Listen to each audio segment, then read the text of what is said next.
கும்பராசி என்பர்களுக்கு இந்த பராபவ வருடம் சுழற்சி முறை மாற்றங்களை கொடுக்கக்கூடிய இந்த வருடம் ஒரு நல்ல ஒரு விளைவுகளையும் பலன்களையும் தருமா அப்படின்ற எதிர்பார்ப்பு இருக்கு. ஏன்னா தமிழ் வருடம் ஆரம்பிச்சாலே எல்லாருக்குமே ஒரு பாசிட்டிவான ஒரு விஷயங்களை நோக்கி பயணிக்கக்கூடிய ஒரு நேரம். ஏன்னா நியூ இயர் அப்படின்ற அந்த ஜனவரி மாதத்தை விட தமிழ் பிறந்தாச்சு, தமிழ் வருடம் பிறந்தாச்சு, நமக்கு நல்லது நடந்துரும். சித்திரை வர்றதுக்கு முன்னாடி நமக்கு நல்லது வந்துடணும். வைகாசி பிறக்கிறதுக்கு முன்னாடி நம்மளுக்கு நல்ல ஒரு திருமண வாய்ப்புகள் வந்துடணும். குரு பலன்கள் இருக்கணும். எப்படி இந்த இந்த மாதிரியான சில விஷயங்கள், ஒரு நல்ல ஒரு பாசிட்டிவான விஷயங்கள் அப்படின்றது இந்த தமிழ் வருடத்தை எதிர்நோக்கி தான் எல்லாருமே இருப்பாங்க. அதுல இந்த கும்பராசி என்பர்களுக்கு நிறைய ஒரு ஏக்கங்கள் இருக்கு. அந்த கும்பராசி என்பர்கள் மன ரீதியான சில விஷயங்கள்ல பாதிக்கப்பட்டு இருக்கிறாங்க. நிறைய பேர் பாத்தீங்கன்னா அந்த மன ரீதியான குழப்பங்கள்னால அதிகப்படியாக பாதிக்கப்பட்டு அந்த ஸ்லீப்பிங் டோஸ் எல்லாம் எடுக்கக்கூடிய அளவிற்கு வந்துட்டாங்க. என்னால ஸ்ட்ரெஸ்ஃபுல்லா லைஃப் போய்கிட்டே இருக்கு, ஒரு தூக்கம் கூட வரமாட்டேங்குது, இதனால ஸ்லீப்பிங் டோஸ் போட்டு போட்டு தூங்கிட்டு இருக்கிறேன். இப்படி எல்லாம் இவர்களினுடைய வாழ்க்கையவே புரட்டி போடக்கூடிய அளவிற்கு நடந்த சம்பவங்கள் இந்த கும்பராசி அன்பர்களுக்கு அதிகப்படியாக அதிலிருந்து ஒரு நிவாரணம் எனக்கு வேணும் அப்படின்னு ஏங்கி தவிப்பவர்களாக தான் இந்த கும்பராசி என்பர்கள் இருக்கிறாங்க. உங்களுடைய 6ஆம் இடத்துல குரு உச்சமாக வர்றதுனால கண்டிப்பாக இந்த மாதிரியான சில விஷயங்களில் இருந்து, வியாதிகளில் இருந்து நிவாரணம் அப்படின்றது முழுமையாக கொடுக்கக்கூடிய ஒரு தருணமாக தான் இருக்கும். 7ஆம் இடத்துல இருந்த அந்த கேது பகவானும் 6ஆம் இடத்திற்கு சஞ்சாரம் செய்யறதுனால ஒரு மாற்று மருத்துவம் அப்படின்றது இந்த இடத்துல உங்களுக்கு கிடைக்கக்கூடிய ஒரு தருணம். இந்த பராபவ வருடத்துல நிறைய வயதானவர்கள் கும்பராசி என்பர்கள் பாத்தீங்கன்னா தனிமரமாக விடப்பட சூழ்நிலை. எவ்வளவோ விஷயங்கள் கடந்து வந்துட்டாங்க இந்த கும்பராசியில இருக்கக்கூடிய வயதானவர்கள். இந்த காலகட்டத்தை கடக்கிறதுக்கு எங்களால மன வேதனை அதிகமாக இருக்கு, மன வலிமைகள் இல்லை அப்படின்னு சொல்லக்கூடிய அளவிற்கு ஒரு தனிமரமாக வயதானவர்களாக கடக்கும் போதுதான் அந்த முழு வாழ்க்கையினுடைய வேதனையும் இவர்களுக்கு கிடைத்த ஒரு அமைப்பு அப்படின்னே சொல்லலாம். அந்த அளவுக்கு இந்த கும்பராசி என்பர்கள் தன்னுடைய மனவேதனை அப்படின்ற ஒரு விஷயம் அதிகப்படியாக இருக்கக்கூடிய ஒரு நேரமாக தான் இருந்திருக்கு.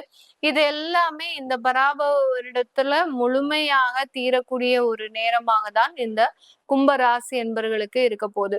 இந்த காலகட்டம் உங்களுடைய 12ஆம் இடத்திற்கு ராகு பகவான் பயிற்சி ஆகிறதுனால வெளியூர் வெளிநாடு மாற்றங்கள் அப்படின்றது இந்த கும்பராசி என்பர்களுக்கு அதிகமாக கிடைக்கக்கூடிய ஒரு தருணம்.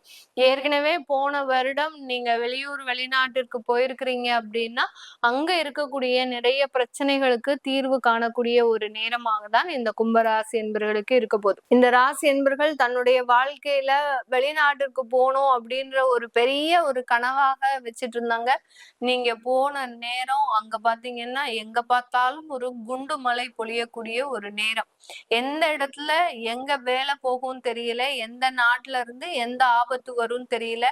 என்னுடைய வாழ்க்கையே நிலையில்லாம போயிடுச்சு, நான் வந்த நேரம் இப்படியாக இருக்கணுமா அப்படின்ற மாதிரியான கேள்விகள் இந்த கும்பராசி என்பர்களினுடைய மனதுல என்ன இருக்குன்னே யாராலையுமே கண்டுபிடிக்க முடியாது. அதுக்காக தான் அதற்குன்னுடைய குறியீடே பாத்தீங்கன்னா கலசம் போன்ற ஒரு குறியீடை கொடுத்திருக்கிறாங்க. அந்த கலசத்துக்குள்ள என்ன இருக்கு, என்ன இருந்தா நல்லது நடக்கும், என்ன இல்லைன்னா நல்லது நடக்காது அப்படின்றத தெரிஞ்சுக்க யாராலையுமே முடியாது. இப்படி ஒரு நல்லதுக்காக இவர்கள் பிரயாணம் செய்து அதுவே கெடுதலாக முடிந்த தருணங்கள்லாம் இந்த கும்பராசி என்பவர்களுக்கு கடந்த காலத்துல அதிகப்படியாக இருந்திருக்கும். இதெல்லாம் ஒண்ணுமே கவலைப்படாதீங்க. வெளிநாட்டிற்கு நீங்க வேலைக்கு போயிருக்கிறீங்க அப்படின்னா அங்க கொஞ்சம் பொறுமையாக இருங்க. அங்க உங்களுக்கு சாதகமான பலன்கள் 100% நடக்கிறதுக்கு உண்டான ஒரு அமைப்பு இந்த பராபவ வருடத்துல காத்துட்டு இருக்குது. எந்த அளவுக்கு நீங்க வேலை இல்லாமல் கஷ்டப்பட்டீங்களோ அந்த அளவுக்கு வேலை வாய்ப்புகள் உங்களை தேடி வரும்.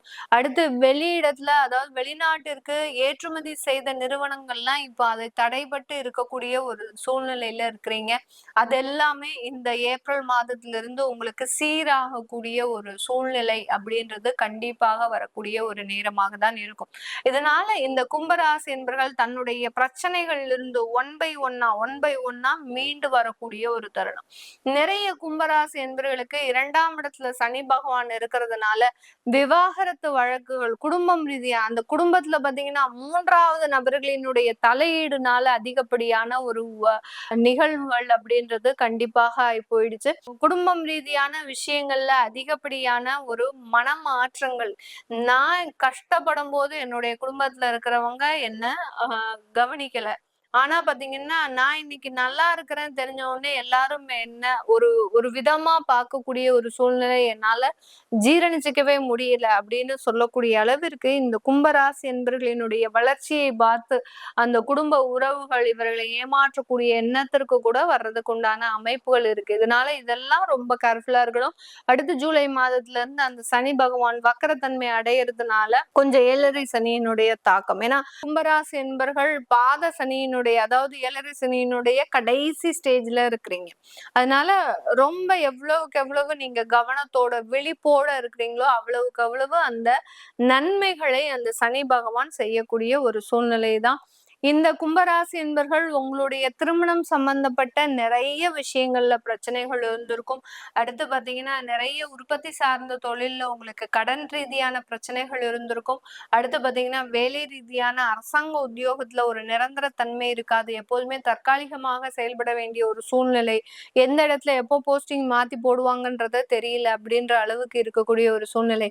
இது எல்லாத்தையுமே உங்களுடைய சுய ஜாதகத்துல எப்படி இருக்கும் அப்படின்னு கேட்கணும் விருப்பப்படுறவங்க கீழே இருக்கிற நம்பருக்கு வாட்ஸ்அப்ல அப்பாயின்மெண்ட் வாங்கிக்கிட்டு நீங்க கன்சல்ட் பண்ணிக்கலாம். உங்களுடைய குழந்தைகளுக்கு ஜாதகம் எழுதணும், நியூமராலஜி படி பெயர் வைக்கணும்னு நினைக்கிறவங்களும் கீழே இருக்கிற நம்பருக்கு வாட்ஸ்அப்ல மெசேஜ் அனுப்பி அதற்குண்டான விவரங்கள் தெரிஞ்சுக்கலாம். உங்களிடமிருந்து விடைபெறுவது உங்கள் ஆஸ்ட்ரோ பூர்ணா. நன்றி, வணக்கம்.